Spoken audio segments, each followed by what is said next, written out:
Nawet sam, czy miałeś konkretnych sojuszników w tym poglądzie?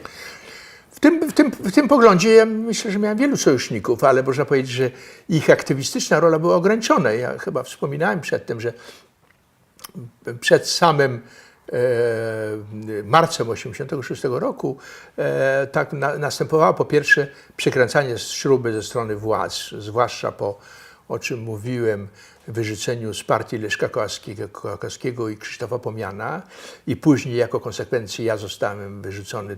To było w grudniu 1966 roku.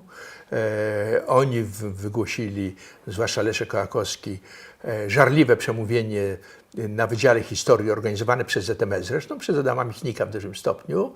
I to było pełne potępienie ewolucji poprzednich 10 lat, to znaczy odejście od października, jak to się wówczas mówiło, odejście od października i to było bezkompromisowe potępienie tego, co było, prawda?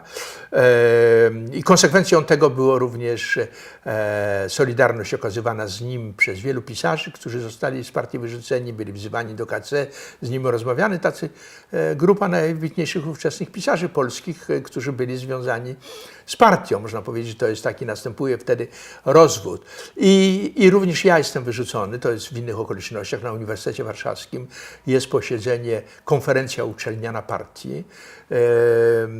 Ja jestem chory, ale postanowiłem zerwać, że tak powiem, z partią. Dopuszczają mnie do głosu o 12 w nocy dopiero.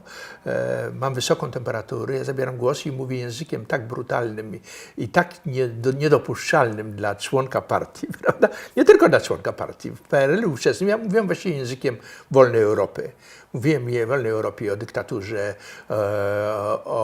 o reakcji w partii, o antysemityzmie w partii i że wyrzuca się najlepszych ludzi, takich jak właśnie jak Leszek Kołakowski. Jak już zdaje się wspominałem, byłem pierwszym człowiekiem wyrzuconym z partii przez samą organizację uniwersytecką. To znaczy uniwersytet był miejscem liberalnym do tego czasu i broniono zawsze tych, których wyrzucano nawet z partii. Ich wyrzucano w wyniku decyzji władz partyjnych wyższych albo na poziomie KC, albo na poziomie Komitetu Warszawskiego.